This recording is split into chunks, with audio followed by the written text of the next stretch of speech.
इस ईंधन को एक क्रांति के रूप में अपने बिहार में लोगों के बीच में लाएं। और बायोडीजल में हमारा अभी फर्स्ट बिहार का पहली प्लांट जो है हम लोग मसौढ़ी क्षेत्र में लगाने का कंस्ट्रक्शन चल रहा है और इस साल इसी वर्ष हमारी उसकी कमीशनिंग होनी है। 10 अगस्त को आने वाले 10 अगस्त को एक बायोफ्यूल वर्ल्ड बायोफ्यूल डे है। इस बायोफ्यूल डे पे हम लोग एक परियोजना को घोषणा करने वाले हैं कि संपूर्ण बिहार में हम लोग हर विधानसभा में चाहेंगे कि इसका बायो सीएनजी का एक प्लांट लगे। देखिए, रोजगार की अगर बात करें तो ये एक जो हमारी लक्ष्य है, जिस विजन पे हम लोग चल रहे हैं, अगर उस उद्देश्य को हम प्राप्त करते हैं तो हमें उम्मीद लग रहा है कि हर क्षेत्र में, हर डिस्ट्रिक्ट्स में अगर 2-3 प्लांट भी अगर लगना चालू हो गया तो हर डिस्ट्रिक्ट्स में करीब करीब हजारों लोगों की रोजगार मिलेगी।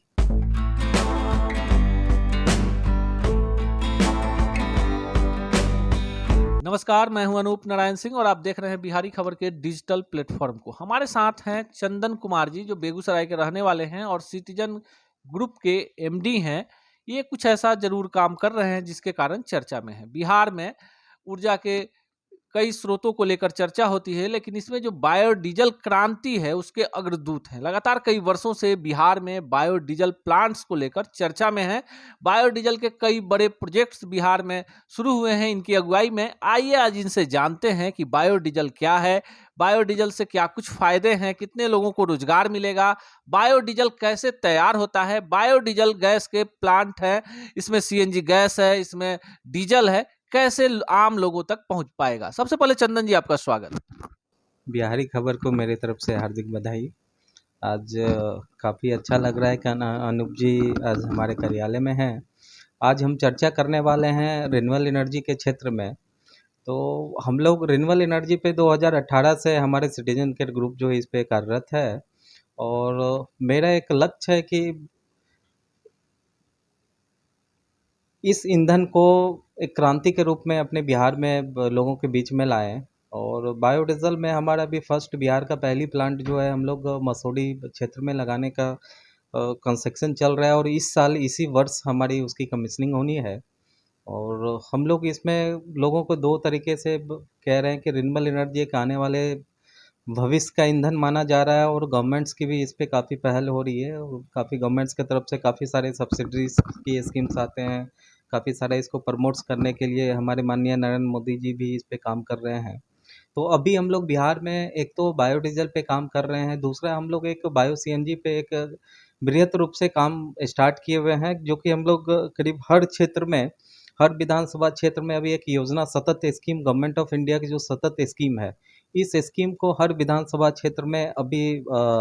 10 अगस्त को आने वाले 10 अगस्त को एक बायोफ्यूल वर्ल्ड बायोफ्यूल डे है। इस बायोफ्यूल डे पे हम लोग एक परियोजना को घोषणा करने वाले हैं कि संपूर्ण बिहार में हम लोग हर विधानसभा में चाहेंगे कि इसका बायो सीएनजी का एक प्लांट लगे, जिसमें कि इस पे बढ़ चढ़ के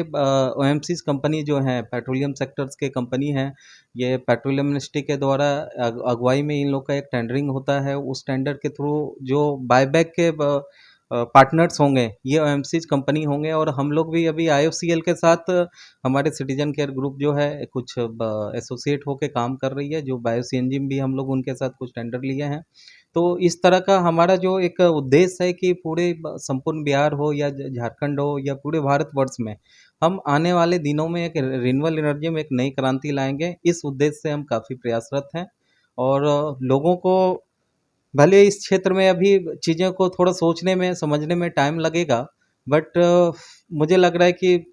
5 साल में लोगों के बीच में इतनी ये एक अवेयरनेस आ जाएगा कि वो समझ में आएगा कि हाँ, रिन्यूएबल एनर्जी, बायो एनर्जी क्या है और इस सेक्टर में एक बहुत बड़ी उपलब्धियां मिलेगी। सवाल ये उठता है कि बिहार जैसे प्रांत में जहां बाढ़ है, सुखाड़ है और गैर परंपरागत ऊर्जा के स्रोत के क्षेत्र में बिहार में जो काम होना चाहिए वो नहीं हुआ है। तो एक सवाल है कि बायोडीजल बनता कैसे है। देखिए, अगर हमारी बिहार की बात करें तो बिहार सबसे बेस्ट ऑप्शन माना जाएगा कि सपोज करें कि हम लोग अगर बायो सीएनजी की बात करें तो बायो सीएनजी का जो भी प्लांट्स लगते हैं, इसमें वेस्ट बायोमास की ज़्यादा बायोमास की ज़रूरत होती है और हमारे बिहार एग्रीकल्चर भूमि माना जाता है और एग्रीकल्चर क्षेत्र में इतने बड़े लेवल पे यहाँ पे फार्मिंग होती है तो हम लोग एग्रीकल्चर में कोसी जोन को जैसे ले लें तो कोसी जोन में जितने भी मकई का खेती होता है, एशिया का सबसे बड़ा हब माना जाता है कि मक्का का सबसे बड़ा ये क्षेत्र माना जाता है। तो हम लोग इधर जितने भी वेस्ट होते हैं, पहले लोग क्या करते थे, गांव में इसको जला देते थे, जलावन के रूप में इसके वेस्ट को यूज करते थे। अब क्या है कि लोग हर घर में तो गैस एलपीजी यूज कर रहे हैं, तो इस पर्पज से क्या है कि वो वेस्ट को बर्बाद कर देते हैं। तो ये क्या है कि ये प्लांट जो होंगे, बायो सीएनजी का प्लांट होंगे, इनके वेस्ट इसमें काफ़ी लाभदायक होगा रॉ मटेरियल के रूप में, तो हमें वो ईजी से उपलब्ध हो जाएगी। तो ये एक सबसे बड़ा हमें इस क्षेत्र में एक सपोर्ट्स मिल रहा है रॉ मटेरियल का, जो बायोमास एग्री मास जो अवेलेबल है बिहार में, एक भरपूर मात्रा में अवेलेबल है। जैसे पराली की बात करें तो पराली में भी बिहार गवर्नमेंट्स ने काफ़ी सारे रूल्स निकाले थे, किसान लोग अपने खेत में उसको जला देते थे जिससे पॉल्यूशंस वगैरह में काफ़ी सारा इश्यूज होते थे। तो अभी हम लोग पराली को भी परचेज करेंगे किसानों से, उनका जो मक्का का खेती होता है, जो उसके ज़्यादा ढाटा जिसको हम लोग बिहारी भाषा में बोलते हैं, उस ढाटा को पूरा परचेज करेंगे, गाय की गोबर को कलेक्ट करेंगे। तो कुछ फार्मिंग नेपियर ग्रास होते हैं, उस नेपियर ग्रास की पूरे एक बड़े स्केल पे हम लोग इसकी फार्मिंग करवाएंगे किसानों को, जिससे कि किसान की आय में भी बहुत ग्रोथ होगा, किसानों को एक रोजगार मिलेगा, एक उनको जो सुखाड़ से हो या जिस भी पर्पज से काफ़ी परेशान हो रहे हैं किसान, तो उनको एक विकल्प के रूप में आएगा कि अगर वो जिस भी क्षेत्र में हमारी प्लांट की योजना बनेगी, उस क्षेत्र में करीब करीब 200 एकड़ में इस नेपियर ग्रास की हम लोग फार्मिंग अगर करते हैं तो किसानों को इससे बहुत बड़े स्केल पे लाभ होगी। अब इसमें सबसे बड़ा सवाल है कि आप जान गए कि बायोडीजल कैसे बनता है। अब सवाल है कितने लोगों को रोजगार मिल सकता है, क्योंकि आप पूरे बिहार में इस प्रोजेक्ट को लाने वाले हैं, लगातार काम कर रहे हैं। पटना से सटे मसौढ़ी में आपने इसका बड़ा प्लांट भी लगाया है। कई जिलों में आपके सफलतापूर्वक बायोडीजल के पेट्रोल पंप खुल चुके हैं। कितने लोगों को रोजगार मिल पाएगा अगर कृषिगत जो आप बता रहे हैं, मकई का ढट्ठा हो या पराली हो या जो भी चीजें निकलती हैं उनको कलेक्ट करने से लेकर और प्लांट तक लाने में कितने बिहारियों को रोजगार दे पाए? देखिए, रोज़गार की अगर बात करें तो ये एक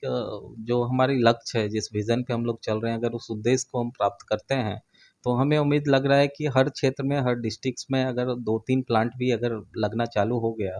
तो हर डिस्ट्रिक्ट्स में करीब-करीब हज़ारों लोगों की रोज़गार मिलेगी, है ना? और लोगों को रोज़गार के अलावा किसानों को बहुत बड़ी इसमें आमदनी होगी, किसानों को बहुत बड़ा लाभ होगा, क्योंकि उनकी वेस्ट जो बर्बाद हो जा रहे हैं, उनको एक अमाउंट दे के हम लोग उनसे परचेज करेंगे, या जहाँ पे कुछ वैसे बंजर भूमि है या जहाँ उस तरह का वेस्ट जहाँ पे फसल नहीं उग पा रहा है, तो उस लैंड को हम लोग लीज पे लेके या किसान के साथ एक कॉन्ट्रैक्ट करके उस पे हम लोग जब नेपियर ग्रास की फार्मिंग करेंगे तो उनसे उनके एक लाभ की आमदनी बढ़ेगी। तो इस तरह का माना जाए तो अगर डिस्ट्रिक्ट में अगर लोग हमारे साथ आएँ, जो हम लोग एक लोगों को क्लब करके कुछ वैसे लोगों को भी अभी कुछ दिन के बाद हम लोग अप्रोच करेंगे, उनको कहेंगे कि एक साथ में संगठित होके प्लांट में अगर साथ में आके एक इन्वेस्टर पार्टनर हो चाहे प्लांट पार्टनर हो, जिस भी रूप में वो लोग आना चाहें, उनको एक हम अपने साथ जोड़ के और एक हर डिस्ट्रिक्ट में मुझे लग रहा है कि अगर जिस उद्देश्य पे चल रहे हैं, अगर 2-2 प्लांट की भी शुरुआत हो जाए, तो काफ़ी लोग को रोज़गार मिलेगा और सर किसान को रोज़गार मिलेगा, प्लांट्स की उद्योग की वहाँ बढ़ावा होगा। और बिहार में जो लोग कहते हैं कि उद्योग उतनी नहीं है, तो हम लोग अगर इस पर्पस पे जा रहे हैं, रिन्यूएबल एनर्जी को लेके आ रहे हैं, तो इसमें बहुत सारे ऑप्शंस विकल्प खुले हुए हैं। चलिए, अब एक सवाल और भी आपसे जान लेते हैं कि अगर कोई बायोडीजल प्लांट खोलना चाहता है, यानी पेट्रोल पंप उसको मान लीजिए सीधे शब्दों में, सीएनजी प्लांट खोलना चाहता है जिले में, तो उसको कितना इन्वेस्टमेंट करना पड़ेगा, कितनी जमीन की आवश्यकता होगी, कितना मैन पावर चाहिए? देखिए, बायो सीएनजी की अगर बात करें तो बायो सीएनजी प्लांट के लिए एक मिनिमम जो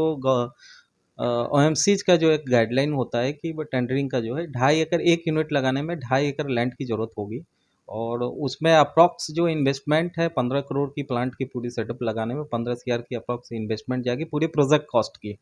जिसमें कि गवर्नमेंट्स की कुछ सब्सिडी स्कीम्स हैं, कुछ गवर्नमेंट्स की सब्सिडी उसमें मिलते हैं, कुछ जैसे गवर्नमेंट्स के ऑर्गेनाइजेशन है, फाइनेंशियल ऑर्गेनाइजेशन इरेडा है, तो इरेडा से भी अनसिक्योर फंडिंग भी इसमें गवर्नमेंट्स के सपोर्ट्स हो रहे हैं। ओएमसीज कंपनी आपको टेंडरिंग के लिए बायबैक की पूरी सपोर्ट्स कर रहे हैं।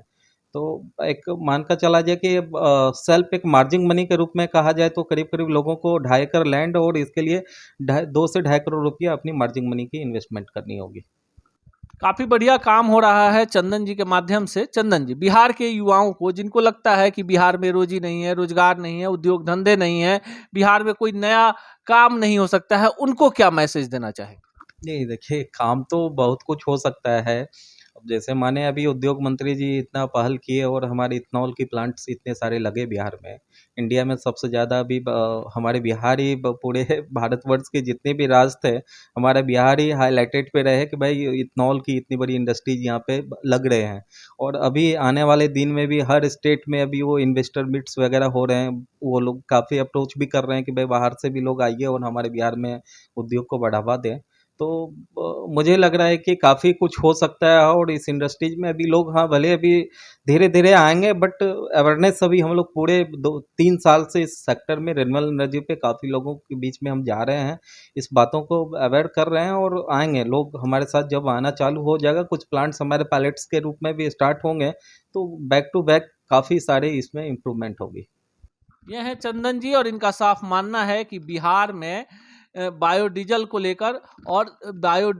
सीएनजी को लेकर जो अवेयरनेस है उसको इन्होंने तैयार किया है। और चूंकि बिहार के पहले ऐसे व्यक्ति हैं जिन्होंने इस अभियान की शुरुआत की है और इनके नेतृत्व में ही बिहार में यह प्रोजेक्ट तेजी के साथ बिहार के 38 जिलों तक पहुंच चुका है। आने वाले दिनों में बिहार के किसानों को भी इन प्रोजेक्ट से काफी फायदा होगा। किसान जो खेती करते हैं और खेती के दौरान उनके जो पराली हैं या मकई से जो भी चीजें उनको वेस्टेज निकलती हैं, वो सभी इनकी कंपनी खरीदेगी और किसानों को सीधा फायदा होगा। साथ ही साथ प्रत्येक जिले में अगर 2-2 प्लांट्स खुलते हैं तो बिहार के 38 जिले में हजारों युवाओं को स्थानीय स्तर पर रोजगार भी मिल पाएगा। बदलते बिहार के वाहक बने चंदन कुमार के इस साक्षात्कार को हमने इसलिए भी किया कि बिहार के बारे में लोगों की मंशा है कि जिस तरह से रोजी रोजगार का अभाव है, बाढ़ है, सुखाड़ है, बिहार जैसे प्रांत में खुद की बदौलत और सरकार जो स्कीम चला रही है उसके बदौलत आप कोई बड़ा व्यवसाय शुरू नहीं कर सकते हैं। मिलेंगे इसी चैनल पर इसी कार्यक्रम में किसी अन्य शख्सियत से। तब तक के लिए दीजिए विदा। नमस्कार।